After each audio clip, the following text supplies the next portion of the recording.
Everybody. Yeah, we got Jarell Bland in here.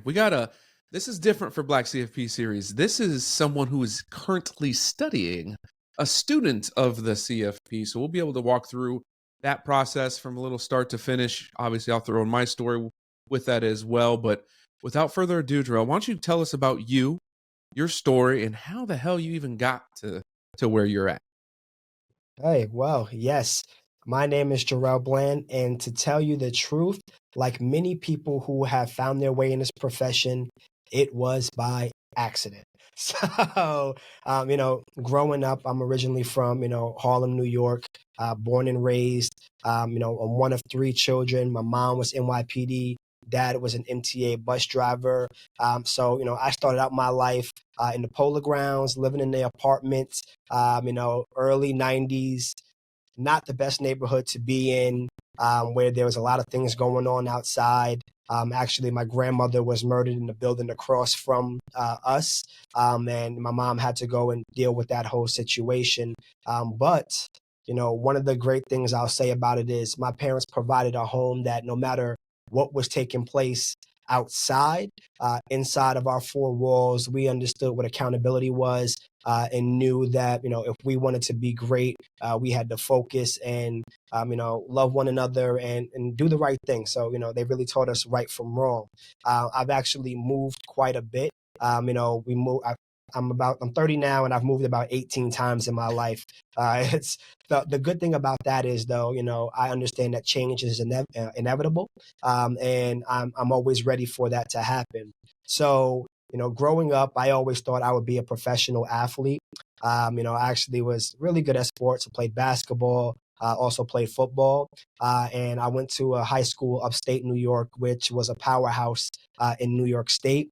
Played varsity football, and even though basketball was my number one sport, I was just better at football because my coach would always tell me I'm 5 foot nothing. So I had the opportunity to go over to West Virginia University, and really be able to walk on to the football team my freshman year. But getting myself there, you know, once I got to the school, I knew that I wasn't going to be a preferred walk on. It was Dana Holgerson's first year at the university, and he had open tryouts. And, I was scared at first, but decided to go and take that journey, and decided to try out for the team. I made the team. Now, it's not all as spectacular as it sounds, because, I was a tackling dummy. I was a running back. We had some of the top players there, like Bruce Irvin, coming off the end, and here I am to get swallowed up. I realized pretty early that making it to the NFL was not going to be for me, and to focus on my degree. And one of the things that I always said was I wanted to have a fallback to be able to go into business. And you know the main reason why I decided to study finance was, going back to my upbringing, in my neighborhood, most people know nothing about finances. They look forward to Social Security as a retirement plan for them. And I just kind of looked around at everyone else and realized that that life wasn't for me. So I wanted to learn how to take care of my own money. And in turn, it turns out that a lot of people need help with their finances as well. And I always said, if I can find a place where I can talk and do well for myself, I'll be all right. And I wound up stumbling upon financial planning, by taking the financial planning curriculum in my school. And I just really fell in love with it. I love doing the case studies and doing the planning and, being able to change people's lives because in my opinion, people work all their lives to accumulate these assets, and their real goal is to be able to enjoy their life. And I think that everybody deserves to have somebody there to help make that a reality. And I decided to, make that my profession and, become an advisor. However, coming out of school in 2015, there were not many jobs that were able to be had. So I actually started out doing landscaping. So I was swinging a pickaxe 12 hours a day, and just moving rocks and planting. And then I wound up moving to a warehouse where I was sterilizing equipment with gamma radiation. Is that safe? I don't really know, but we won't worry. We won't worry about it. But then from there, my mom had an advisor at a large insurance company, and she decided to have him speak with me. And I was kind of promised the ability to be an advisor and planner. So I wound up drinking the Kool-Aid, and working at that place for 4 years. But in my tenure at the company, I realized that it was really more of a sales driven, where you eat what you kill. And I really wanted to provide a service, so I needed to branch out. And one thing that my mentor there put me onto was Michael Kitces. I don't think he realized how deep I would go down the rabbit hole, and just reading about the CFP, reading about becoming a fiduciary, and doing the right thing. And from there, I knew I had to make a change. And plus, working at that place where it's only commission, one, it's really difficult to be a fiduciary, and my ideals just did not align with it. So to be completely real with you, I did not make a ton of money, and I used to always say that my rags to riches story will be a real one, because I'm coming from working at the company. I'm sleeping in Harlem on my aunt's living room floor, my blow up bed, surrounded by 6 Yorkies, going into work every single day, scraping up quarters to get dollar pizza. But I knew that the path that I was on was meant for me, and whatever's meant for me can't be taken from me. And I wound up meeting Larry and finding Midland after my 4 year tenure. And to be quite honest, it's one of the best things that, happened to me. When I first met with him, we were only supposed to meet for about a half hour, wound up talking for 2 hours, and it just felt like it was the right fit. I knew what I wanted, and I knew that I wanted to be with somebody who was a fiduciary and wants to do right by the people that they serve. And that was him. So now, it's been 4 years, or 4+ years, and working at the firm, and I've continued to level up. And now I'm the associate wealth advisor here. Started that career track, and continued to move forward. And now I'm studying for the CFP, because to me, being in a role where I'm taking on a lot more of the relationships in the firm, I think it's my duty to make sure that I can provide the best service as possible, and be able to, give the best advice and guidance. Like I said, these people work very hard to get everything that they have, and who am I not to provide that best service and advice as possible? That's just, how I was raised, and truly who I am. So that's kind of a little bit of the story of Jorell, and how I got to this point to be in front of you today. Absolutely. That's a hell of a story, and very similar to my own. And you had mentioned that your mother was in NYPD and your father worked at the bus line, and that's service, right? Yep. And that's where you come from. So when you said you got insurance, I went, oh, nope, been there, been Yep. there. They Yep. sell you on that service shit, and then They do. it's not what it's cracked up to be. But like you said, you don't regret that time. I don't regret Uh, my time. I learned, and you move forward. And obviously Larry's a good buddy of mine. We just spoke at shift together, so I'm glad that you're at Midland as well. When you talk about the CFP exam, when I get mine done? I got mine done in 2018. Okay. got it. But then we didn't have the behavioral component of it, which I don't know if that's good, bad, or indifferent. I know it's way better now, but I mean, like, I don't know if it makes it tougher. I failed it twice, Got it. right? I studied mine pretty quickly as well. Now, luckily for me, some of my college courses, I think, filled in 3 of them. But I failed it in March by like 5 questions. I failed it in July by like 5 questions, and then really finally passed it in November of 2018. And I know the stress level of all of that. I know going through that, and I've mentored a couple other CFPs since then. Talk us through the just the studying, right? I don't think people quite understand how much studying goes into the CFP, right? I'm a huge proponent of, I believe, the CFP, or it doesn't matter if it's CFP or not, but we need like a doctorate level type feeling for our industry when it comes to a designation, right? We know that Mhm. JDs have JD. We know that doctors have doctorates. In our world, the CFP right now is the equivalent of that. Why don't you talk us through how in depth these courses and the training actually is? Yeah, yeah. So first, it's a lot. It's definitely a lot. You have to go through depending on what program you're going through. Me personally, I'm going through the American College, and you have 7 different courses that you have to go through, and they pretty much say it's about 40 to 60 hours each course of study time that you'll have to go into pass because throughout each course now, the way they have it set up through the module is you have, weekly discussions that you have to do. You have to do all of the reading. You have a review, and that's pretty much your homework assignment. And then after the end of that 10-week process, you have a testing window, and then you have to go and pass a maybe 130 question exam to move on to that next module.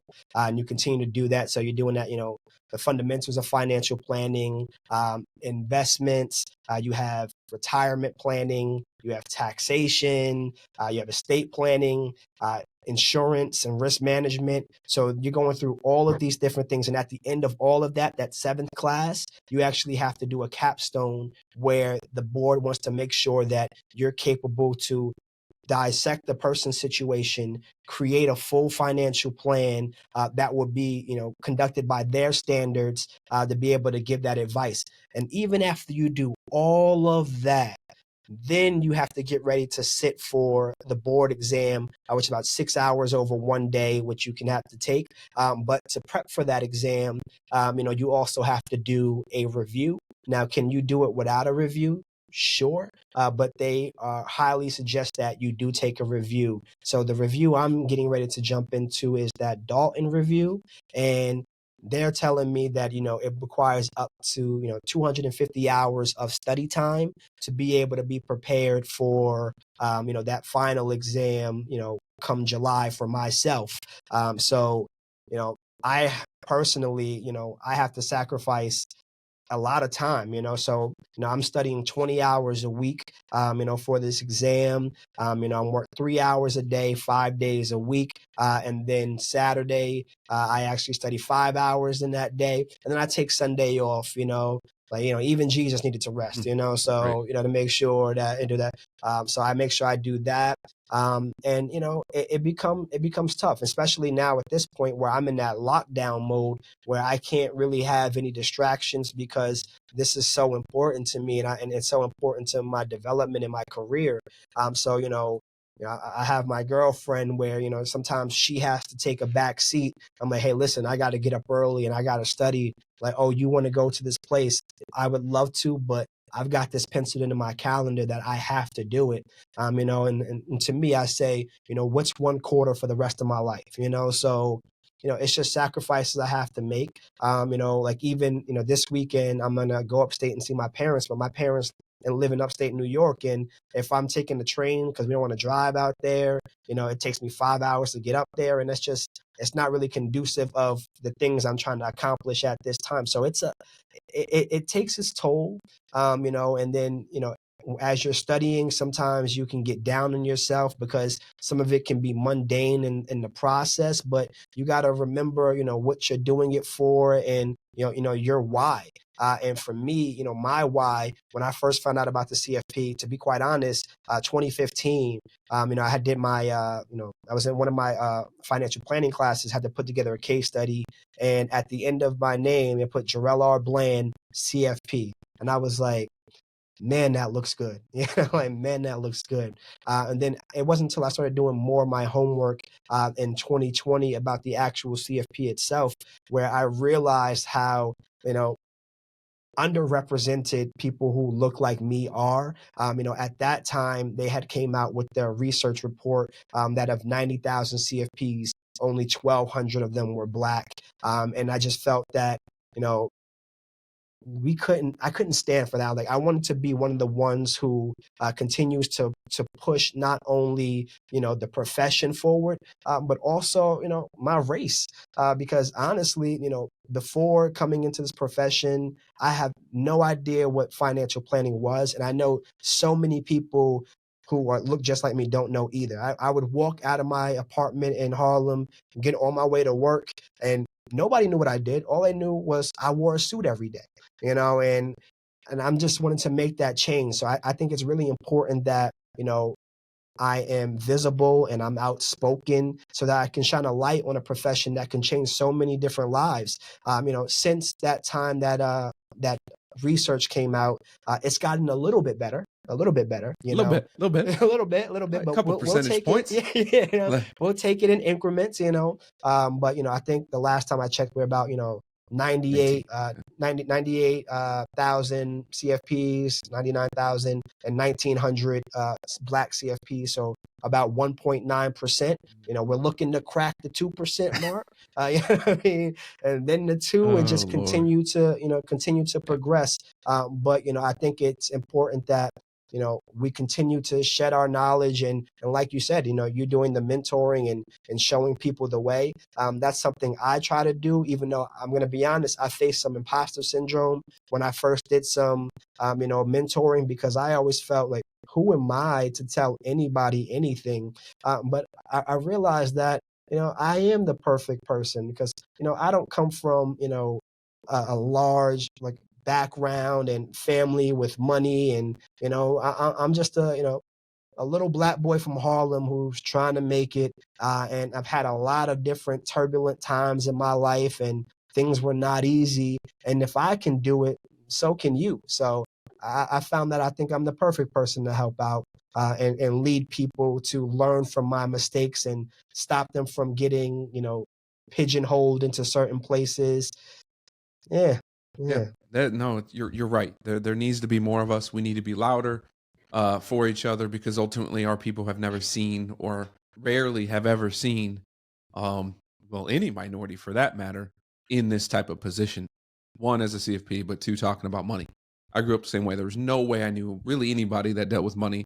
The only one was my uncle, and he's State Farm regional director. But that's Right. okay. You know what I mean? Like, that's Right. cool, but that's nothing to do with anything that we do, right? It doesn't Right. even touch the surface. Talk to us a little bit about your philosophy, and obviously at Midland. I know them, and people listening can go tune into the couple episodes that we've done with Larry. But from your perspective and who you work with, give us your vision in really what you do for them.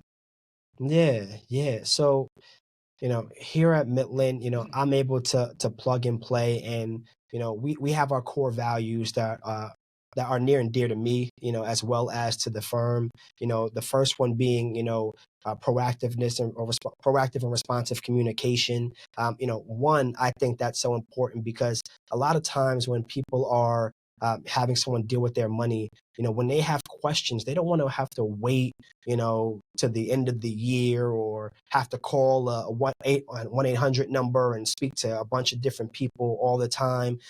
We make sure that the families we serve know that we're always available to them. And if we're not able to get right to you right away, we're going to respond to you within 24 hours, whether if it's me, it's Larry, or Carmen, anybody else. We're making sure that, we're taking care of the families that we serve. And now, for us, and especially me, what I believe that my job truly is to really be able to understand whoever's sitting in front of me, figure out what their goals and objectives are, and really learn what they imagine their life to look like, and then try to create a roadmap to make that a reality. Now, a lot of times when people think about working with an advisor, we're always talking about the quantitative portion, but so much more of it comes down to that qualitative side, and understanding what's truly important to them. Because sometimes some people may come to us and not even worry about the finances. They may say, hey, look, my son is starting in the workforce and looking to find a way to get in it. Do you know anybody? Just being that person to be able to be like, what, I have a few contacts in the space.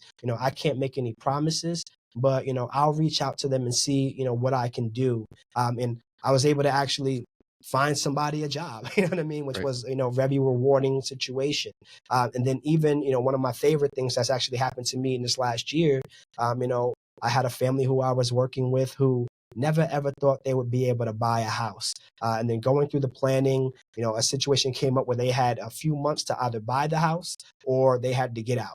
And we were able to put them in touch with a mortgage broker who was able to teach them different, tactics, such as getting the seller's credit to bring down, what they have to bring to closing, just little things, and being able to be that quarterback to handle all of the areas of their financial life that are not just pertaining to investments and asset management, because financial planning is so much more than that. And realistically, being a good person is more than that. So, being able to, take care of them the way I would want to be treated, or, my future kids or my mom, that means more to me than anything. And I think that's exactly what we're able to bring to the families we serve at Midland. Yeah, and it's about you nailed it. You were talking about financial planning, right? Right, Planning means ongoing. Planning means when shit happens and comes up, you're there for them. right, Our industry gets lost in a lot of, we're going to bring in the investment side, right? Like investments only is what it is. That's just a tool, in my opinion. But people bring up like creating a financial plan, right? I'm going to go see a financial planner. They'll give me a financial plan and I'll be good. And that's a good start, in my opinion. It's a very good start if someone just has a financial plan. The problem is, as soon as you write that financial plan, it's usually out of obsolete. whack somewhere already, right? Because something happens in life. And ultimately, what we need to do is the planning, and it's ongoing. It's a journey, right? We listen to your journey just to get to Midland, and all the ups and downs and twists and turns and all those things that happen. That happens to everybody every day in life. And what they need is they need guidance. They need that person that they can rely on. You have found it at Midland with Larry. Others have found it with you as the advisor. Like they need a strong person to guide them in this thing called life. Now, I'm going to throw something out there because I told you I'm going to throw something out there before. Ready for And it. you and you're newer to this game of social media. You're newer to being the face in speaking out. Talk us through, and I had this when I first started. Talk us through a little imposter syndrome and how it feels to be out there now, and what you had to go through just to do your first video, let alone this podcast. Yeah, honestly, for me personally, I'm typically more of a private person. I don't really post on, before I didn't really post on social media, whatsoever. I wasn't a picture taker because I didn't want to be a person who lived through my phone. I wanted to actually experience what was going on. So, and then also even my story, I've had a lot of, trouble telling my stories because, I don't want people to, you know, make different kind of insinuations about who I am based on my background or where I come from, or judge me for certain things. So I was always taught to keep things close to the chest, keep it close to the vest, and that was really difficult. So one of the things that I had to do was realize that I don't have to tell people everything right away. I can give it in portions. I can still protect myself, and I wear my heart in the sleeve. I get it from my father. So, but I can protect myself in that way, and and really look to just try to put it out there in pieces. So one thing I found out is doing social media is also a lot of work. I did not realize how much work it is to not only come up with content, but put it out, then respond to people, and do that, because I still struggle with that because it is so difficult. But I'm learning as I go. I definitely faced a lot of that imposter syndrome because, again, like I said, like, why would these people want to hear from me? Like, I'm 30 years old. Yes, I've been in the profession, for 8 years, but you know, people have dogs older than me. So Right. it's just been one of those things where trying to navigate, try to decide what my voice should sound like, because you have to figure out who you are, before you actually put that out on display. And then, being able to be authentically you. So I think that's really important. But sometimes you got to give it a little bit in doses, a little bit in doses. You know what I mean? So that's been the real struggle for me, trying to keep up with it, because you have to be consistent. And 2, 3, 4 times a week, different content. And a lot of times I found that a lot of it doesn't even really need to be all about finances. People want to hear about who you are. And that's the big thing of why I need to continue to do it. Because when you look at, millennial generation, like I said, I'm a millennial, and all of my friends who are looking to work with an advisor, they don't want the advisors of yesteryear. They want people who they feel are real and are actually people. They want to know what you do in your spare time. They want to see you at, an engagement party dancing. They want to see you hanging out or hiking or anything like that. Like, that's what we care about, because I know I'm that way. And, I'm in that demographic. So it's important for me to put myself out there. And is it a lot? Is it scary? Yes. But I do realize that doing it, will put me in a much better place in the future, and allow people to, know who I am, and also allow me to really find my tribe. And it's hard to find your tribe if you're not being open, and authentic.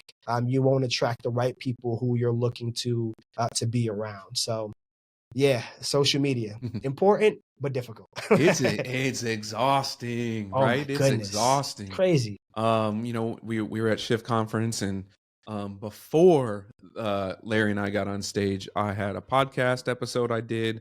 Then I spent an hour and a half, almost 2 hours, doing 40 different reels and shorts, content, and then do that. It's like it's so exhausting, and it's funny because a lot of us were there after we had got done talking, and we were talking about, we don't love doing it. We need to do it, right? Like, our Right. duty for everyone else is to do this type of content, because in our industry, it's always been about money and power. It's never been about education. It's never Right. been about the power of actual people and humanity. It's been about, can I get your assets, make you more money, but I'm going to make more money than you, right? That's been Right.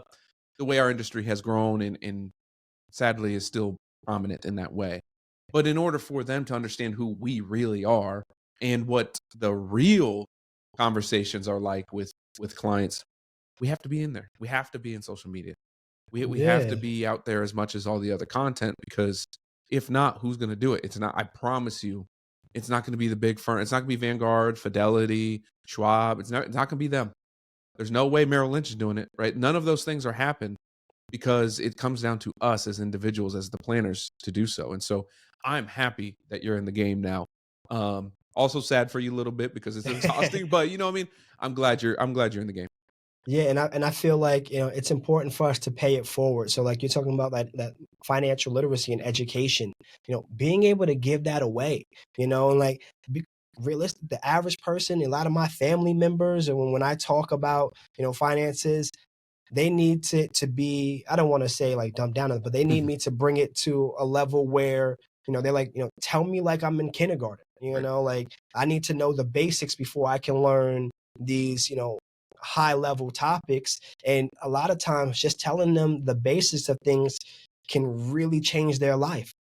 Just telling them what the 529 plan is. It's like, or, it's an education savings vehicle, Right. showing them what that is, and allowing them to do that, it puts them in a good place. And like, I like to tell, like, I always try to tell stories. For me personally, I eat my cooking. So, you know, I have a 529 plan where I'm putting money away from college for my future kids. I don't plan on having kids anytime soon.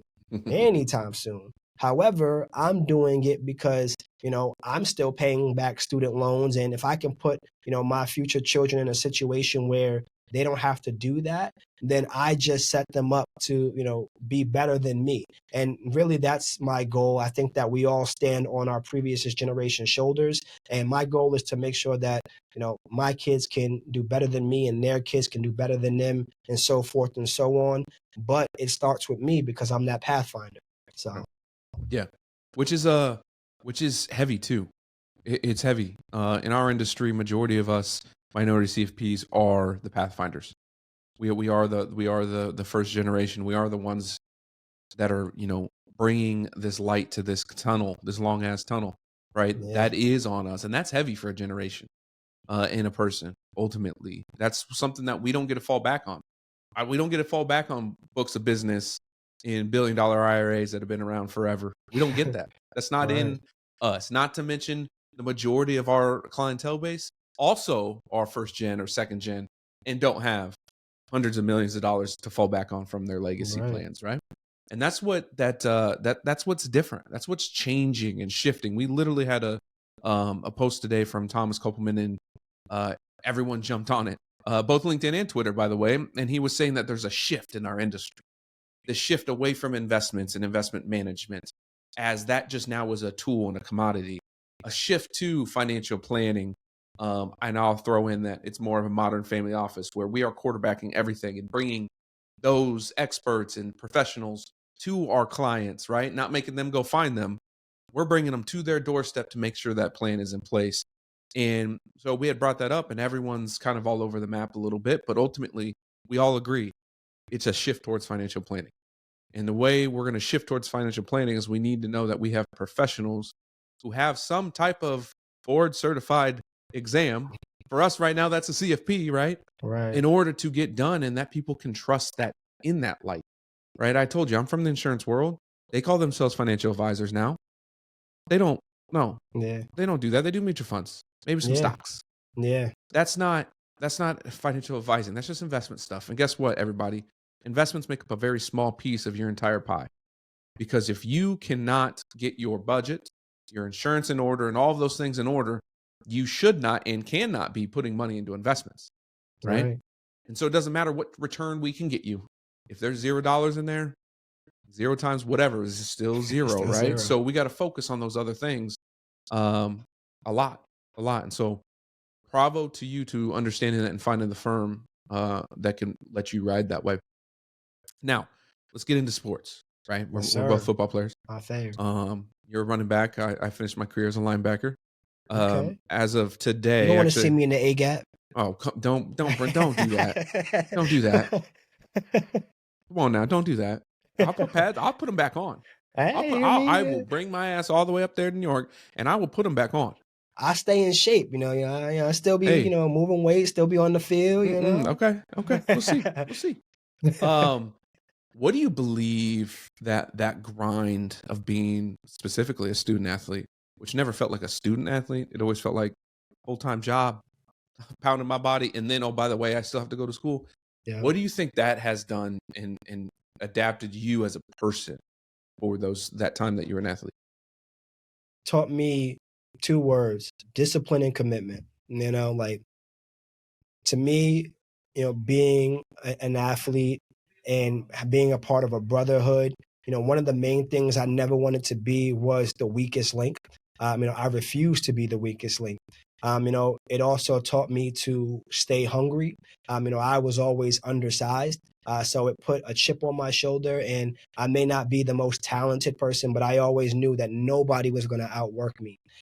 So it really put that, in my mind, and became ingrained at the core of my being. So being able to overcome and just persevere, I really got that from playing sports day in and day out. Understanding that there are different personalities on the team, so being able to have conversations with people from multiple different backgrounds, not judging them. Honestly, I think without sports and athletics, I don't become the man I am today. Stop me from getting in a lot of trouble. It's really hard to get in trouble and get caught up when, like you said, you're getting up, you got your 6 a.m. workout, then you got to go to class, and then you got practice, then you got mandatory study hours, and that it makes it really difficult. And you still got to watch film, and I got to do more homework. So it makes it really difficult to get caught up. And I think that's definitely a blessing for me. Yes, like sports is everything to me, Hmm. honestly. Yeah. Like honestly, and like I didn't come from my immediate family. Like my dad didn't play sports or anything. So I was the guy who I went out there and went at it alone. I didn't even think my parents were going to come to my senior night when I was playing until that I walked out in the field, get ready to walk out with my coach, and they popped in. But yeah, I think that it allowed me to be able to find again, that like that tribe and find family members and be able to look out and seek out people who are willing to pour into you and to make you be the best version of you as possible. I can definitely take criticism because of it. Oh Can yeah. definitely do that. So I think those are like some of the big things and again that drive, we're all looking for that ultimate goal and luckily for a lot of athletes who most of us will not go pro, but we turn that same mindset that made us great athletes and we take it right to the workforce and we have that drive and that commitment and that diligence to continue to progress and that discipline and that regimen really Mhm. to continue to progress and we have really good careers. So I think any youth should be in anything like sports organized. However, will it be football for my children? Mhm. I don't know about that. May look at soccer. See some of these contracts that's going out there. Baseball. I'm not sure. But but yeah. So I think sports has really molded and shaped my life and put me in a good position to succeed, even if it has nothing to do with athletics whatsoever. What do you miss the most? Honestly, the thing I miss the most, spending time with the boys, man. Like Yep. honestly, that was we still I still got my group chats. We Yep. still talk about it. Like getting pizza, be throwing hot pepper flakes on it, just the dumb things. And it was Yeah. just I miss that, that camaraderie. And, actually I was able to go down and see a few of the guys, over this weekend. But, we kind of just talked about the good old days and like, don't get me wrong. Like, yeah, playing was great, but I'm a running back. I was getting hit every play. Even if I ain't got the ball, I'm getting hit. Do I miss that? Not really. Like, not really at all. But, that camaraderie and leaning on each other and just being together and being a unit and really that journey that we went through together, that's what I miss the most. Absolutely. Desarte Yarnway, I don't know if you've met him, but he was a running back Yeah. too. And we were chopping it up. It's like, we're talking about what we miss. Obviously, it's the boys, it's a family. I mean, you are Yeah. so close. You do so much and grind together that's what you're going to miss. We were talking about it's like we trained for 9 months, basically like 8.5 months to get 11 opportunities to play. Like opportunities, you weren't guaranteed to play, Right. right? Like you could have been on the bench, you could have been hurt. Like just not like 8.5 months of 6 a.m. workouts and summer workouts and grinding and tearing our body apart just to have 11 potential opportunities to perform at the best of your abilities. And when you think about that, that's drastically different than anything else that you have to deal with in life, right? When we talk about finances all the time and the grind of all of that, we're making decisions every day though, right? You're in the Yeah. game every day when it comes to money. It isn't training forever and then those little opportunities. And that's something that I love to talk about with, athletes, but also our clients is like, hey, you might feel like you're in this grind every day because you are. But from my perspective as your coach, you're training, right? You're training. Yeah, you might have those little decisions every day, but for us, that's just training.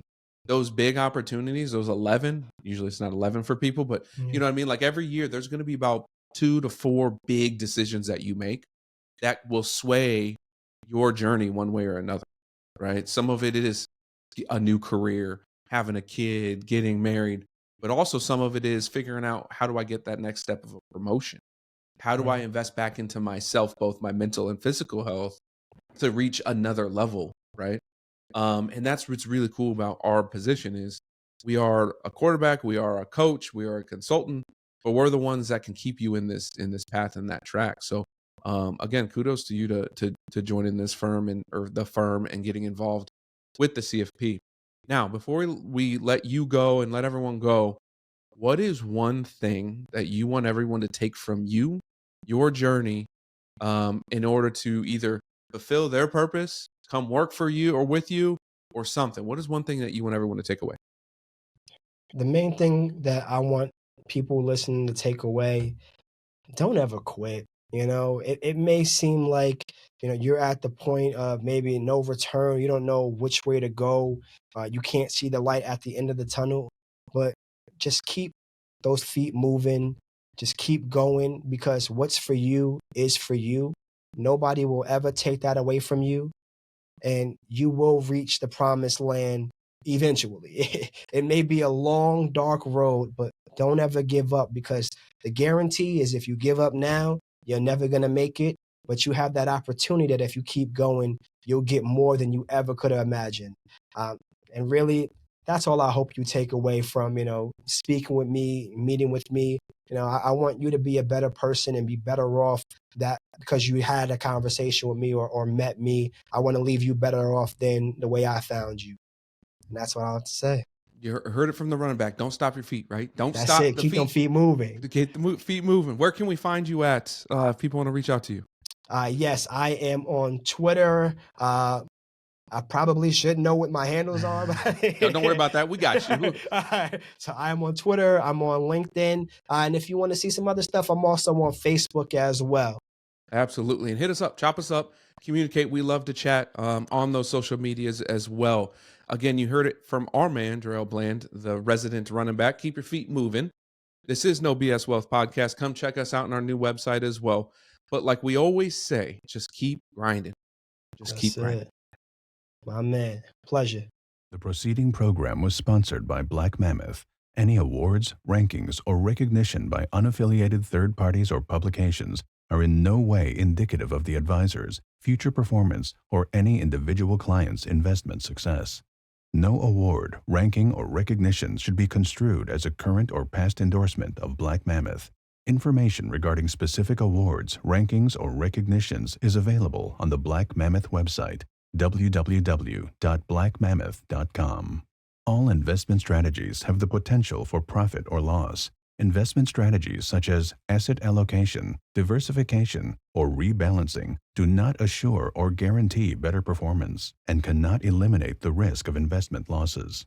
There are no guarantees that a portfolio employing these or any other strategy will outperform a portfolio that does not engage in such strategies. This broadcast should not be construed by any client or prospective client as a solicitation to effect or attempt to effect transactions and securities or the rendering of personalized investment advice due to various factors including changing market conditions. The information discussed in this broadcast may no longer be reflective of current positions or recommendations. While information presented is believed to be factual and up-to-date, Black Mammoth do not guarantee its accuracy, and it should not be regarded as a complete analysis of the subjects discussed. The tax and estate planning information discussed is general in nature and is provided for informational purposes only and should not be construed as legal or tax advice. Listeners should consult an attorney or tax professional regarding their specific legal or tax situation. Past performance is not indicative of future results.